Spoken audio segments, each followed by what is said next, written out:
What's up, everybody? In this episode, we're going to cover the Leoguar Strider, and in my opinion, this is one of the best looking bikes in the market at this price point. Let's go talk about it.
Alright guys, starting from the front, as with always in my reviews, I start with the front. I get on camera level so I can talk to you. You can see what I'm talking about.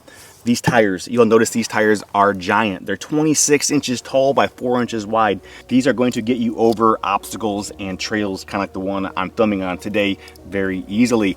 The brakes here are fully hydraulic brakes with 180 millimeter discs. The company did not skimp on the brakes. And with a bike at this price point, that's what you expect, and these brakes work great. One thing here, you'll notice it does have a light on the front. Now, could the light be better? Yeah, it could be better. Does it put off a lot of light? No, but is it good enough? Yeah, it'll work in a pinch. The light could be a little bit bigger and offer a little bit more light, in my opinion. The forks here, the forks are about what you would expect on an e-bike in this price point. They do have a lockout feature on the right side over here. That'll just keep the fork rigid if you so decide that's how you want your bike to ride. It also has a preload adjustment over here. I haven't been able to get the preload to really change the ride of the bike. I don't know if that's just there for looks or what, but it does have that there if you want to tinker with it. One thing I want to make sure that you, the viewer, know and understand is that bikes like this a lot of times will look the same and have similar components.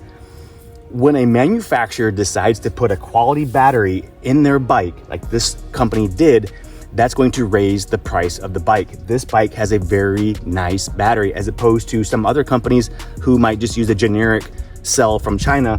This bike comes with a very high quality battery, and the way that you get it in and out is very simple too. You just turn the key one time and turn the key a second time, and then the battery drops out. A great feature about the battery, you can charge it out of the bike, and it has a charge indicator built into the battery, so if you're charging this away from the bike, you know exactly how much charge you have in the battery. One thing I've never noticed on an e-bike is these connections. If you look here, they're color coded and they're threaded with knurls on here so that you can twist them in tight. A lot of times you'll just find on e-bikes, these are just simple plugs. It looks like Leoguar went the extra mile and actually put some quality connections on here, which is a bonus. Let's go. Another thing here, guys, I would not be doing justice to this bike if I didn't mention is the pedals. The pedals, for me, if you've ever seen any of my Razor videos, I am an attention to detail, and then this bike provides that for me on these pedals. It might seem like something small. The pedals are metal. They're not plastic like you would find on some cheaper e-bikes. And the shank or the shaft where it goes into the crank is a very nice piece of metal that connects this whole unit. It's just very well made, solid. It's just solid. I like that. Moving back towards the back of the bike, y'all, it does have a motor connection here. And the good thing about having a motor connection is if you have to replace your tire or your tube, you don't have to disconnect the motor wire from the controller, trace it all the way back out, the wires through the frame, do the whole thing. There's a connection right here. If you need to take your wheel off, you just break the connection and you can take your wheel off. Super easy. Since we're on the back of the bike, guys, you can see here we touched on the brakes already, hydraulic brake on the rear, matching the front as well. But one thing I want to mention, and I said it earlier about the pedals, was the attention to detail. Check the motor out. Leoguar went as far as to brand in their own logo on the hub. They didn't have to do that. I just think it's an extra touch that brings a sense of uniqueness to the bike, specific to the company. Last thing about the motor I'll say is 750 watts. That's pretty common. It's par for the course on a 48 volt motor, a 48 volt system like this bike has. Moving back here to the shifter, this is a 8-speed shifter. A lot of times you'll find a 7-speed shifter on these things. It's an 8-speed shifter. And another thing I want to mention about attention to detail, the chain. This is a nice, high quality chain. It's not some cheesy chain, you know, on a kid's bike from Toys R Us. It is a quality chain. So there you go. The things that the company did to add value to the bike shows in the price, but you're also getting it. They're just not gonna charge you $1,600 for a bike that's got the same components as a $1,000 bike. This bike has better components than some of the bikes that cost sometimes the same or even less, and they're justifying it with the components. And last thing, and then we'll get to the controls up top. Here is your charge port for the outside of the bike. You can charge it right there. Got a waterproof cap. Too easy. All right, guys, so here we are at the cockpit of the bike. You'll see these grips are nicer than a lot of grips that you'll find on an e-bike in this class. This is a very nice grip. It's got metal levers, not plastic. Hydraulic brakes. This is your reservoir for the brake fluid. We'll check out the display here real quick. Top button turns it on. Turn that sucker on. Leoguar. And here we go. It's going to have your miles per hour. It has your time. It has your trip. It has your odometer, and it has your assist ratings. On the website, it says it's five levels of assistance. Mine tends to go up to 6. So I don't know. Maybe I have an upgraded version. Moving on here, this is the shifter on this side, and I like this shifter. The reason why I like this shifter is what I'm used to. Maybe you're used to something else, but I like the 2 levers up and down on your shifter. Sometimes it's just one push, you know, and then that's all you get. But I like having the dual, one for up, one for down. The horn, I didn't mention the horn here. Okay, it is what it is. All right, y'all, so you watched me put it together. We've talked about the components on the bike. Let's talk about the things that I think could be better. I think the front light could be a little bit bigger. Sure, okay, no biggie.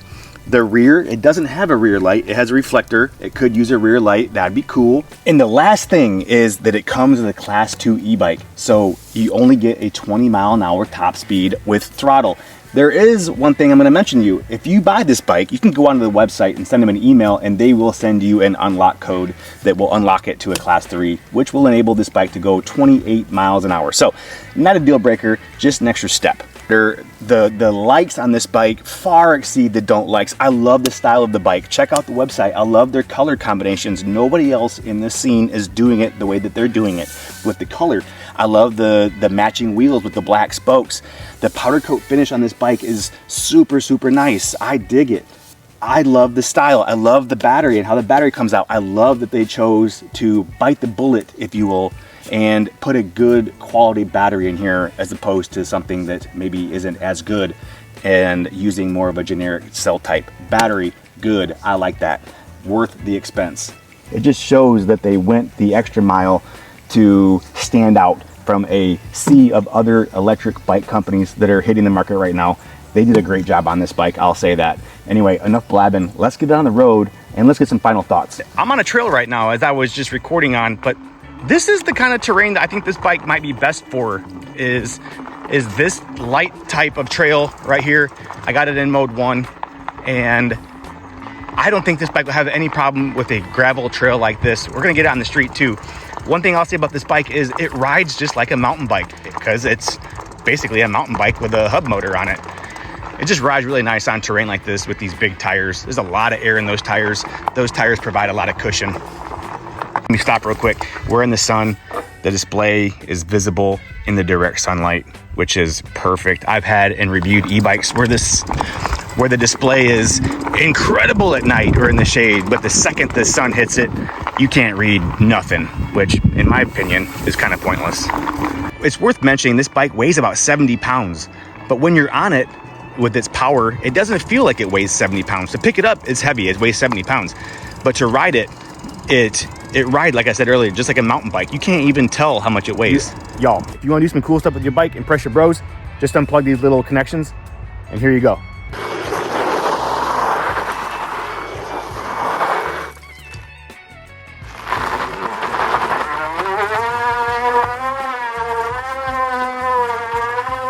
All right, guys, so by now you're probably wondering if the bike is worth the money, and I can't answer that for you. I can only provide you the information and hopefully help you make an educated decision on where to spend your money, as there's tons of these bikes coming out nowadays. Just go through the options, look at what the bikes have, look at the technology, make sure the screens are legible, the batteries are quality, you know, the brakes are quality, but you also have to consider your budget. But if you're getting into an e-bike, I have a whole playlist on e-bikes, reviews, the parts, the things that come on them, the pros, the cons. Check it out. Thank you for being here, y'all. Later.